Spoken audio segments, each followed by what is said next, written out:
So bago nyo to ma 4/4 guys, bali kailangan nyong tapusin muna ang mga ito.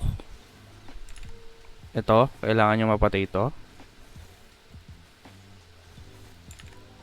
At pangalawa guys, kailangan nyo matapos yung achievement dito. Yung saan na yun? Rare Wayfinder Stage 3. So ayan siya guys. Kailangan yung rare ha. Etong clear directives 10 times. Yan. Tapos yung saga na Path of basta yun, Einhar. Dito yan makita. Ito. Ay hindi pala yan. Sorry. Ito. Kailangan tapos yan. Then next, kailangan nyo makraft to. Itong antique na